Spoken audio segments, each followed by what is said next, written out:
मैं अपने होशो-हवास में ये बात कह रहा हूँ कि हमें 3 दिन पहले जो इंसिडेंट हुआ उसके पहले ये एहसास था कि वो बेसमेंट शायद दिल्ली के सबसे सेफ इंफ्रास्ट्रक्चर्स में से एक है। 3 दिन पहले जो घटना घटी उसके बाद पहली बार हमें ये रियलाइजेशन हुआ कि कहीं ऐसा भी तो हो सकता है।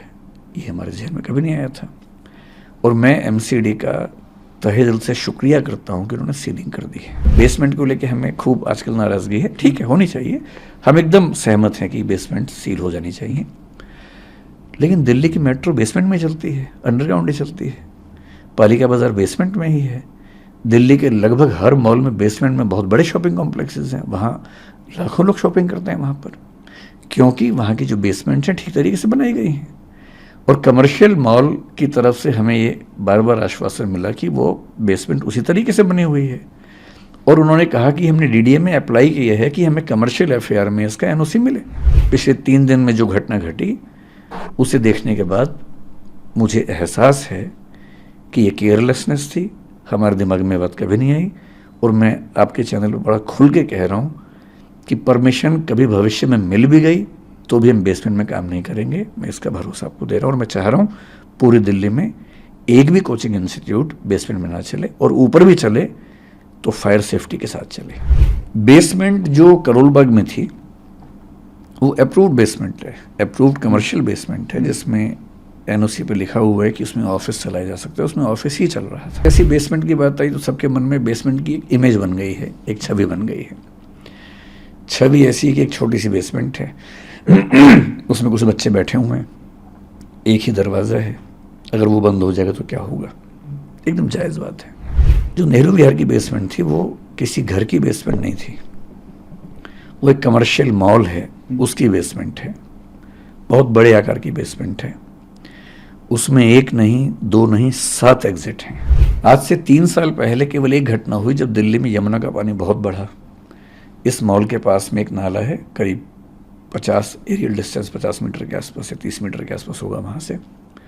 उसमें पानी का लेवल भरने लगा। जैसे उसमें पानी का लेवल भरने लगा हमने अपने इंस्टीट्यूट में 7 दिन की छुट्टी कर दी कि जब तक ये नीचे नहीं जाएगा हम क्लास नहीं लेंगे। फायर डिपार्टमेंट से सर्टिफिकेट मिलता भी है तो उस पर क्लियर क्या लिखा होता है, क्योंकि वो बिल्डिंग कमर्शियल है तो कमर्शियल सर्टिफिकेट है। एमसीडी कहती है कि एजुकेशनल सर्टिफिकेट चाहिए। एजुकेशनल बिल्डिंग का certificate to the best of my knowledge Delhi में एक भी प्राइवेट संस्था के पास नहीं है, केवल कॉलेज, यूनिवर्सिटी, स्कूल को मिलता है। जो बच्चे हैं, बच्चे जिस इमोशनल टर्बुलेंस से गुजर रहे हैं उनकी नाराज़गी की वजह यह है कि मैं उनके साथ क्यों नहीं खड़ा हूँ। तो बच्चों की नाराज़गी जायज़ है, लेकिन जो सीलिंग का एक्शन है मेरे ख्याल से 50 से ऊपर इंस्टीट्यूट्स पे हुआ, उसमें एक नाम हमारा भी है। पर शायद उनको मुझसे ज़्यादा उम्मीद थी, इसलिए उनको ख़राब लगा, हर्ट हुए, तो नाराज़गी पूरी मुझ पे फूटी है। और मैं इस बात से बहुत संतुष्ट हूँ, अच्छा महसूस कर रहा हूँ कि सारा रोष मुझ पर है। कम से कम मैं इस बात को लेकर निश्चिंत हूँ कि वो मानते हैं कि मुझे उनके साथ और सही पक्ष में खड़ा होना चाहिए था। तो इसके लिए मैं कृतज्ञ हूँ कि उन्होंने इतना गुस्सा मुझ पर किया। मीडिया ने गुस्सा क्यों किया? क्योंकि चैनल्स को व्यूज़ चाहिए, और जिसके नाम पे व्यूज़ मिलते हैं, अभी तुक्के से पिछले कुछ समय से मुझे व्यूज़ मिल रहे हैं, तो मेरा नाम लिख के गाली देने में व्यूज़ ज़्यादा मिलते हैं, इसलिए मेरा नाम सबसे ऊपर रहता है। तो सबकी अपनी अपनी वजह है। जैसे आज़ादी की लड़ाई में वजहें सबकी अपनी अपनी थी, उन सब का नाम था आज़ादी, अंग्रेज़ों से मुक्ति। तो इस मामले में भी वजहें सबकी अपनी अपनी हैं, लेकिन सबके पास एक सुविधाजनक नाम है कि उसको गाली दो, कुछ वर्चुअल मॉब लिंचिंग जैसा करो, और सुख भी मिलता है। जब हम किसी को गाली देते हैं तो सुख तो मिलता ही है। तो सब इसलिए पीछे पड़े हैं, सबकी अपनी अपनी वजह हैं। लेकिन ठीक है, जब यूट्यूब ने, सोशल मीडिया ने मुझे प्रसिद्धि दी पिछले 3-4 साल में, मुफ्त में इतनी सारी प्रसिद्धि मिली, तो क्या होता है कि जब कुछ मिलता है तो हमें लगता है कि हम डिज़र्व करते थे, और जब कुछ विपरीत होता है तो हमें लगता है कि मेरे साथ ही क्यों हो रहा है। तो जिस तर्क से लोगों ने इतना स्नेह दिया, उसी तर्क से लोगों ने इतनी नाराज़गी मुझ पर उड़ेली। लोग एकदम ठीक हैं, गुस्सा एकदम जायज़ है, पर मेरी अपनी वजह है कि मैं इतना लेट क्यों हुआ। दूसरा सवाल आपका ये है कि मैंने इतने समय तक कोई प्रतिक्रिया क्यों नहीं दी। इसकी दो वजह हैं। एक तो मेरा स्वभाव, क्योंकि मैं भावनात्मक मामलों में बहुत मुखर और एक्सप्रेसिव नहीं हूँ। 3 बच्चों की डेथ हुई, दर्दनाक मृत्यु हुई। उस दिन से मेरे घर में हम लोग, आपको बड़ा आश्चर्य होगा, जो पिछले 2 दिन में हो रहा है उससे मुझे परेशानी लगभग नहीं के बराबर है। सारे चैनल्स मेरे पीछे पड़े हैं, इससे मुझे परेशानी नहीं के बराबर है। मेरे परिवार में लोग अचंभित भी रहते हैं कि मैं इतना सामान्य कैसे रह लेता हूँ। मुझे ज़्यादा चिंता दूसरी बात की है कि 3 दिन से हम घर में जब बात करते हैं या सोने जाता हूँ, नींद के नज़दीक पहुँचता हूँ, तो बार बार एक इमेज बनती है कि जब पानी भरा होगा तो उन बच्चों पर क्या गुजरी होगी। क्योंकि 1-2 बार ऐसा हुआ कि नदी में तैरते हुए पानी नाक में भर गया, 1-2 सेकंड्स के लिए डूबते डूबते मरे, मतलब बचे। कितना पेनफुल होता है वो 2-3-5 सेकंड, जो हम तो खैर 2-3-5 सेकंड में फ्री हो गए, निकल गए उससे। पर उन बच्चों ने तो कम से कम 1-1.5-2 मिनट, मुझे नहीं पता कितना समय इस चीज़ का होता है, लेकिन लगभग इतना होता ही होगा, झेला ही होगा। उम्मीदों की जब आखिरी कड़ी टूटी होगी, जब टेबल पे चढ़े होंगे बचने के लिए और पानी इतना सारा आ गया होगा। मेरी इस पूरे प्रकरण में मूल चिंता उस अनुभव को महसूस करने की है, और वो दुख है। तो ऐसे दुख में उनके पेरेंट्स को मैं जानता नहीं हूँ, मैं उनसे कैसे अपनी बात कहूँ, कैसे उनसे मिलूँ। दूसरा, जो विद्यार्थी इस समय आंदोलन में हैं, उनकी सारी बातें जायज़ हैं, लेकिन वो जिस उम्र में हैं, जिस गुस्से में हैं, थोड़ा सा ये भय भी होता है कि अगर हम जाके बात भी करें तो उस समय वो पूरी बात सुनेंगे या नहीं सुनेंगे। अच्छी बात है कि आज ऐसे 3-4 बच्चों से मेरा मिलना हुआ है। मैं भी एक मीटिंग से आ रहा हूँ, एलजी साहब ने बुलाई थी मीटिंग, उसमें कुछ बच्चे भी आए हुए थे और कई इंस्टीट्यूट्स के ऑनर्स भी थे, दिल्ली सरकार के आला अधिकारी भी थे, डीडीए से, एमसीडी से, फायर डिपार्टमेंट से, चीफ सेक्रेटरी दिल्ली सरकार के वो भी थे। तो वहाँ थोड़ी सी बच्चों से मेरी, मतलब 1-to-1 नहीं, लेकिन हाँ मीटिंग के दौरान बातें हुई। अब मुझे लगता है कि वो सहजता है, हो सकता है कि मैं आज या कल में बच्चों से मिलूँगा। क्या दिल्ली सरकार का कोई मंत्री, जिस मीटिंग का आप जिक्र कर रहे हैं एलजी साहब के साथ अभी चंद घंटों पहले हुई, क्या कोई दिल्ली सरकार का मंत्री भी था उसमें? नहीं, एक भी मंत्री नहीं था दिल्ली सरकार। ये मामला अभी एलजी साहब हैंडल कर रहे हैं, तो ब्यूरोक्रेट्स बहुत सारे थे, दिल्ली सरकार का कोई मंत्री नहीं था उसमें। अगर आप कुछ बता सके कि उस मीटिंग में क्या बातचीत हुई, किन मुद्दों पे बात हुई और क्या सहमति बनी?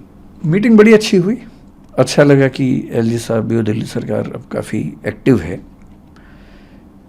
दरअसल उनको भी कुछ मामलों में क्लैरिटी नहीं थी, बच्चों की समस्याएं भी सुनी ने, कोचिंग इंस्टीट्यूट्स का अपना पक्ष क्या है वो भी सुना, कौन से ऐसे नियम कानून हैं जो कन्फ्यूज़न पैदा करते हैं वो भी सुना, सब नोट किया।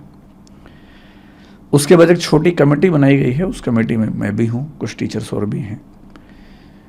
उसमें अगर मैं ठीक ध्यान कर रहा हूँ तो दिल्ली के चीफ सेक्रेटरी भी हैं, डीडी एमसीडी के जो हेड्स हैं वो भी हैं। तो हम सब लोग अगले कुछ दिनों में कुछ मीटिंग्स करके इस समस्या का स्थायी समाधान निकालने का प्रयास करेंगे, और वो सुझाव सब लोगों ने दिए, मैंने भी दिए, और वो सब नोट किए गए हैं। कुछ बातों पर ऐसा लग रहा है कि अच्छा समाधान जल्दी निकल जाएगा।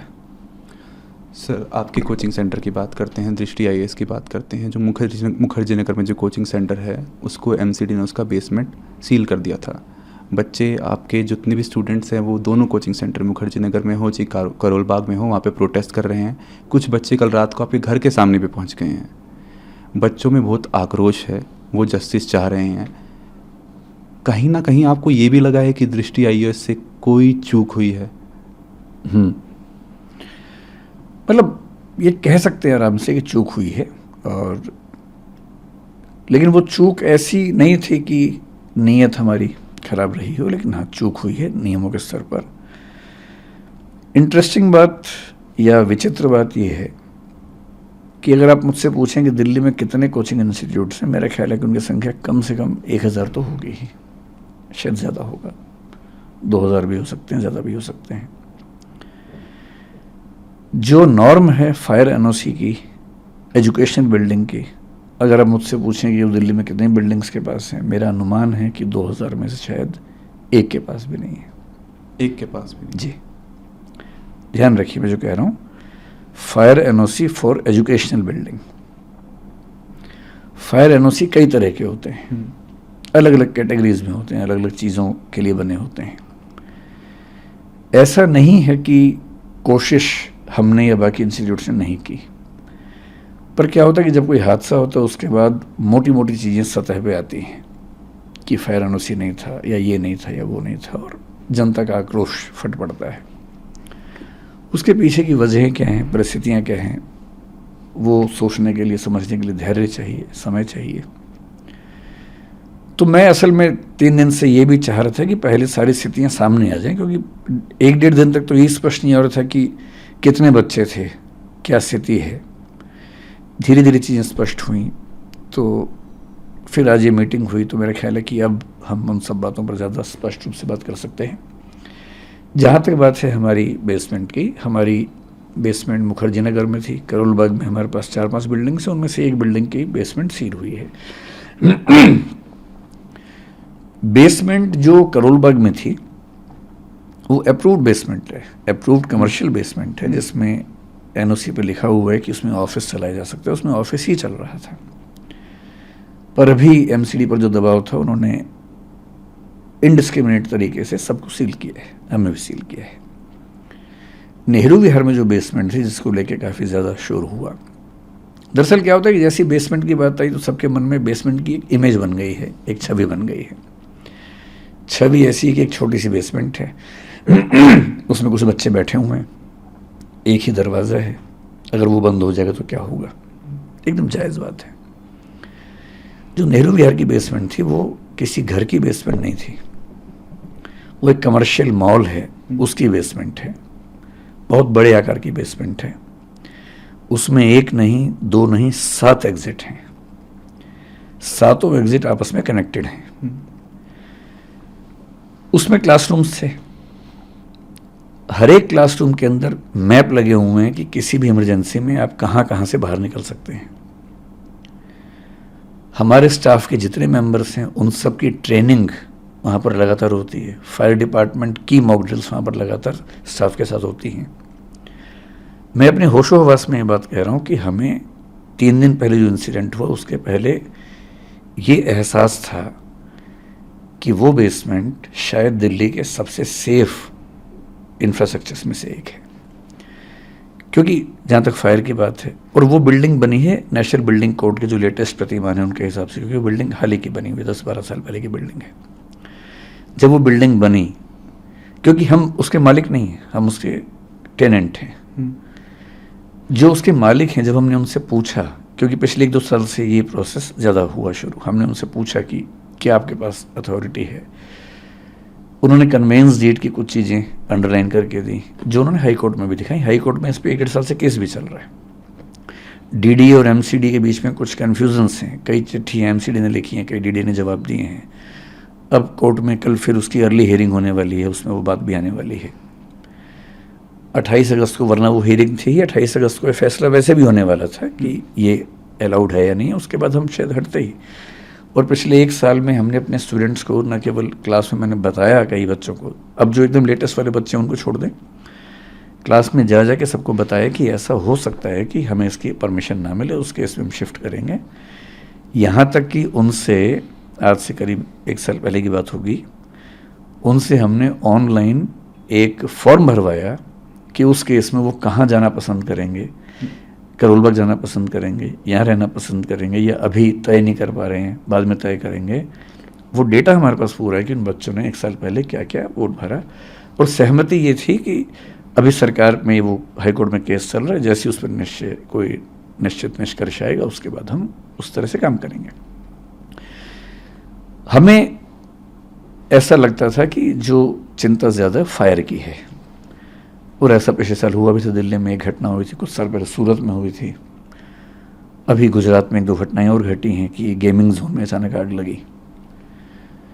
दिल्ली में जिस तरह की गर्मी इस साल थी, उस समय हम भगवान से प्रार्थना करते थे कि किसी इंस्टीट्यूट में कोई हादसा ना हो जाए, क्योंकि इतनी गर्मी थी, रात दिन एसी चल रहे थे, उतना लोड उठाना बड़ा मुश्किल होता है। मुखर्जी नगर की बात नहीं है, पूरी दिल्ली में जहाँ जहाँ कोचिंग इंस्टीट्यूट्स हैं, आप कहीं जाके सर्वे करके देखिए, अधिकांश इंस्टीट्यूट्स में केवल एक एंट्री एक एग्जिट है, एक ही रास्ता है। सबसे बड़ी चिंता, उसी रास्ते पर मीटर लगे हुए हैं बिजली के। जो पिछले साल दिल्ली की एक संस्था में आग लगी जिसमें कुछ बच्चों को 3rd फ्लोर से जंप लगाना पड़ा, चोटें लगी, लेकिन गनीमत है कि कोई कैजुअलिटी नहीं हुई। क्या हुआ था उसमें? एक ही रास्ता है, उसमें मीटर है, उसमें आग लग गई, धुआं ऊपर गया। और शुरू में बच्चे ऊपर छत पे नहीं जा पा रहे थे, बाद में फिर दरवाज़ा खुला, वो चले गए वहाँ पर, लेकिन तब तक कुछ बच्चे जंप लगा चुके थे। चाहे सूरत हो चाहे कुछ भी हो, मूल खतरा आग से होता है। और दिल्ली में जब गर्मी पड़ती है और जब सर्दियाँ पड़ेंगी, सर्दी में फिर हीटर चलेंगे बहुत ज़्यादा, गर्मी में विशेष रूप से 1 महीना इतनी दिक्कत रहती है। और इस साल हमने पहली बार ऐसा किया सॉरी, मेरा गला थोड़ा ख़राब है। इस साल हमने पहली बार ऐसा किया कि गर्मियों में बच्चों को ये कह के लगभग 15 दिन या 1 महीने की छुट्टियां दी, ऑनलाइन क्लास करवाई कि गर्मी ज़्यादा है, कहीं इस समय ऐसा ना हो कि एसी चलने से कोई आग लग जाए, हादसा हो जाए। ये पहली बार हुआ। और 3-4 इंस्टीट्यूट जो मेरे परिचय में थे उस समय, मैंने उनसे भी निवेदन किया था कि गर्मियाँ ज़्यादा हैं और कहीं कोई दिक्कत ना हो तो आप भी हो सके तो छुट्टियाँ करें या ऑनलाइन क्लास करें कुछ दिनों के लिए। हमारे जहन में ये बात कभी आई नहीं थी कि पानी भर सकता है। आज से 3 साल पहले केवल एक घटना हुई जब दिल्ली में यमुना का पानी बहुत बढ़ा। इस मॉल के पास में एक नाला है, करीब 50 एरियल डिस्टेंस 50 मीटर के आसपास या 30 मीटर के आसपास होगा वहाँ से, उसमें पानी का लेवल भरने लगा। जैसे उसमें पानी का लेवल भरने लगा, हमने अपने इंस्टीट्यूट में 7 दिन की छुट्टी कर दी कि जब तक ये नीचे नहीं जाएगा हम क्लास नहीं लेंगे। 7 दिन छुट्टी हुई, ऑनलाइन क्लास चली, बच्चे वहाँ चले गए। 3 दिन पहले जो घटना घटी उसके बाद पहली बार हमें ये रियलाइजेशन हुआ कि कहीं ऐसा भी तो हो सकता है। ये हमारे जहन में कभी नहीं आया था। और मैं एमसीडी का तहे दिल से शुक्रिया करता हूँ कि उन्होंने सीलिंग कर दी है। और मैं चाहूँगा कि पूरी दिल्ली में जहाँ भी कोई ऐसी बिल्डिंग हो जहाँ अनसेफ तरीके से क्लासेस चलती हों, हमारी हो किसी की भी हो, स्ट्रिक्ट एक्शन हो, लेकिन एक पॉलिसी सरकार की तरफ से बन जाए जो पॉलिसी मतलब क्लियर कट हो, ट्रांसपेरेंट हो। जैसे भी फायर सर्टिफिकेट को लेकर बड़ी दिक्कत है। आप फायर डिपार्टमेंट से सर्टिफिकेट जब मांगते हैं, पहली बात तो सीधे इश्यू नहीं करते, वो कहते हैं कि आप एमसीडी के थ्रू आओ, डीडीए के थ्रू आओ। आज की मीटिंग में ये प्रस्ताव भी रखा गया और आज फायर डिपार्टमेंट ने कहा कि हमें ऐसी व्यवस्था बनाएंगे कि सीधे हमसे आप सर्टिफिकेट ले सकते हैं। फायर डिपार्टमेंट से सर्टिफिकेट मिलता भी है तो उस पर क्लियर क्या लिखा होता है, क्योंकि वो बिल्डिंग कमर्शियल है तो कमर्शियल सर्टिफिकेट है। एमसीडी कहती है कि एजुकेशनल सर्टिफिकेट चाहिए। एजुकेशनल बिल्डिंग का certificate to the best of my knowledge Delhi में एक भी प्राइवेट संस्था के पास नहीं है, केवल कॉलेज, यूनिवर्सिटी, स्कूल को मिलता है। और ये भी क्यों हुआ? क्योंकि 2020 से पहले डीडीए की भाषा में हम एजुकेशनल बिल्डिंग वाली एक्टिविटी में नहीं थे, हम कमर्शियल एक्टिविटी में थे। कोचिंग इंस्टीट्यूट्स जीएसटी के हिसाब से आज भी कमर्शियल एक्टिविटी है और इसलिए जो जीएसटी में हमारा टैक्स जमा होता है वो कमर्शियल कोचिंग नाम से होता है, तो हम कमर्शियल एक्टिविटी हैं। कमर्शियल एक्टिविटी का मतलब है कमर्शियल बिल्डिंग में हम काम कर सकते हैं। हम वहाँ काम करते थे। जिस मॉल की बात आप कर रहे हैं उस मॉल के मालिक ने मुझे कई बार ये विश्वास दिलाया है कि कमर्शियल मॉल के तौर पर इसके पास एनओसी है। कैसे है? कन्वेंस डीड में लिखा हुआ है, DDA is giving the conveyance deed on the basis of the fire clearance received from the fire department. लेकिन बेसमेंट के पास पूरी क्लैरिटी ऐसी नहीं थी। इसका क्या जवाब दिया उन्होंने कि 2018 में जब एफएआर के रूल्स चेंज हुए, फ्लोर एरिया रेशो बोलते हैं, जब रूल्स चेंज हुए तो एडिशनल एफएआर उनको मिला है और एडिशनल एफएआर के लिए उन्होंने डीडीए में अप्लाई किया हुआ है कमर्शियल एफएआर बनाने के लिए। अगर वो कमर्शियल एफएआर है तो कमर्शियल एक्टिविटी वहाँ हो सकती है। We have been under this impression. और हमेशा ध्यान रखना है, जब बेसमेंट को लेके हमें खूब आजकल नाराज़गी है, ठीक है होनी चाहिए, हम एकदम सहमत हैं कि बेसमेंट सील हो जानी चाहिए, लेकिन दिल्ली की मेट्रो बेसमेंट में चलती है, अंडरग्राउंड ही चलती है। पालिका बाज़ार बेसमेंट में ही है। दिल्ली के लगभग हर मॉल में बेसमेंट में बहुत बड़े शॉपिंग कॉम्प्लेक्सेस हैं, वहाँ लाखों लोग शॉपिंग करते हैं वहाँ पर, क्योंकि वहाँ की जो बेसमेंट्स हैं ठीक तरीके से बनाई गई हैं। और कमर्शियल मॉल की तरफ से हमें ये बार बार आश्वासन मिला कि वो बेसमेंट उसी तरीके से बनी हुई है, और उन्होंने कहा कि हमने डीडीए में अप्लाई किया है कि हमें कमर्शियल एफएआर में इसका एनओसी मिले। अगर कमर्शियल एनओसी मिल जाता, एनओसी क्यों नहीं मिल रहा? डीडीए का मानना है कि ये काम एमसीडी का है, एमसीडी का मानना है कि काम डीडीए का है। एमसीडी ने कई पत्र डीडीए को लिखे, डीडीए ने कई पत्रों में जवाब एमसीडी को दिया, और यहाँ तक कहा कि हमारे पास डॉक्यूमेंट्स नहीं हैं, ये आपको देखना पड़ेगा। पिछली मीटिंग में हाई कोर्ट में डीडीए ने पहली बार ये कहा कि हम एमसीडी को राइट्स दे रहे हैं, और अब एमसीडी जो कल हियरिंग होने वाली, शायद उसके बाद हमें वैसे भी इशू करती, या तो परमिशन मिल जाती या वो इशू करती कि आपको ये छोड़ना पड़ेगा, तो हम छोड़ते उसको। मतलब बेसमेंट होने मात्र से चीज़ें जैसी फैल जाती हैं। मैं आपसे फिर कह रहा हूँ, ऑन रिकॉर्ड कह रहा हूँ, उस बेसमेंट का पूरा लेआउट स्ट्रक्चर एमसीडी को हमने सबमिट किया हुआ है, डीडीए को सबमिट किया हुआ है, फायर डिपार्टमेंट को सबमिट किया हुआ है एनओसी के लिए कुछ महीने पहले। अब तक वहाँ से रिजेक्शन भी नहीं आया उसका, और उसमें 7 फायर एग्जिट्स बड़े बड़े, वो सब उसमें नक्शे में है, और नक्शे में नहीं है, वो रियलिटी में भी है। सर आपने अभी एक बात बोली, लेकिन इसके बावजूद पिछले 3 दिन में जो घटना घटी, उसे देखने के बाद मुझे एहसास है कि ये केयरलेसनेस थी, हमारे दिमाग में बात कभी नहीं आई। और मैं आपके चैनल पर बड़ा खुल के कह रहा हूँ कि परमिशन कभी भविष्य में मिल भी गई तो भी हम बेसमेंट में काम नहीं करेंगे। मैं इसका भरोसा आपको दे रहा हूँ, और मैं चाह रहा हूँ पूरी दिल्ली में एक भी कोचिंग इंस्टीट्यूट बेसमेंट में ना चले, और ऊपर भी चले तो फायर सेफ्टी के साथ चले। मैं आपको एक बात और स्पष्ट कर देता हूँ यहाँ पर, आपको हो सकता लगे कि मैं बहुत बड़ी बात बोल रहा हूँ, मैं खुल के ये बात कह रहा हूँ। बिल्डिंग सेफ्टी नॉर्म्स के मामले में जितनी शिद्दत से हम कोशिश करते हैं, मुझे भरोसा है कि वैसी शिद्दत कहीं आपको नहीं मिलेगी। अगर आप चाहेंगे, मैं भी आपको अपने व्हाट्सएप में एक चीज़ दिखाऊंगा। हमारे पास एक, आप, मुझे नहीं पता बाकी इंस्टीट्यूट्स क्या करते हैं, मैं अपना बता रहा हूँ आपको। 2 महीने पहले, 3 महीने पहले हमने एक वैकेंसी निकाली, क्योंकि हमने 1.5 साल पहले एक डिविजनल हेड रैंक का ऑफिसर बनाया अपनी कंपनी। डिविजनल हेड हमारे यहाँ सीनियर मैनेजमेंट का पार्ट है, जो केवल सेफ्टी देखेगा बिल्डिंग्स की। उसका एक ही काम था, बिल्डिंग की सेफ्टी देखना। जनवरी 2023 में हमने एक व्हाट्सएप ग्रुप बनाया, मैं उसका मेंबर हूँ। उस ग्रुप का काम क्या है? 16 पॉइंट्स उसमें लिखे हुए हैं, जिसमें एक लिखा हुआ है कि मैंने चेक कर लिया है कि सारे दरवाजे खुले हैं, फायर एग्जिट साफ़ है, उसमें कोई बाधा नहीं है, छत के दरवाजे खुले हुए हैं, कोई इमरजेंसी होने पर बच्चे बाहर निकल सकते हैं। वो सब 16 पॉइंट्स हैं उसमें।